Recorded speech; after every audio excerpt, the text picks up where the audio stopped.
Sveiki, mėly bičiuliai, su jumis sveikinas Jaunimo naujienos. Dėkoju visiems, kas prenumeruoja kanalą, pasidalina vaizdo įrašais, jūs pakomentuoja ir paspaudžia patinka, nes tai yra didžiausias paskatinimas kurti toliau. Na kągi, galime sugrįžti prie senos geros rubrikos. Ką vėl prisidirbo konservatoriai?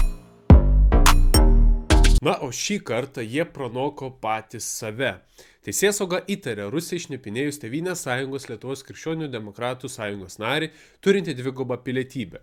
BNS šaltinių duomenimis tai Šiaulių konservatorius Eduardas Manovas. Įtariama, kad asmuo teikia informaciją Rusijos federacijos ginkluotojų pajėgų generalinio štabo vyriausiai žvalgybos valdybai. Na jūs tik įsivaizduokite.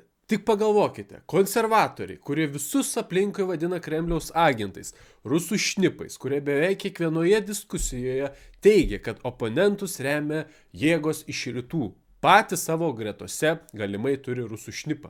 Neįtikėtina. Apskritai, konservatoriai galėtų prašytis į Gineso rekordų knygą, kaip pirmoji partija pasaulyje, surinkusi visus didžiausius įstatymai prasižengusius asmenis. Gal dar šiek tiek trūksta, tačiau jie jos renka kaip kokius talismanus. Štai Bartoševičius kaltinamas pedofilija, Algis Ramanauskas siūlęs besiklausančius rusų muzikos tėvus šaudyti, dabar dar ir galimas rusų šnipas. Na, pilna puokštė.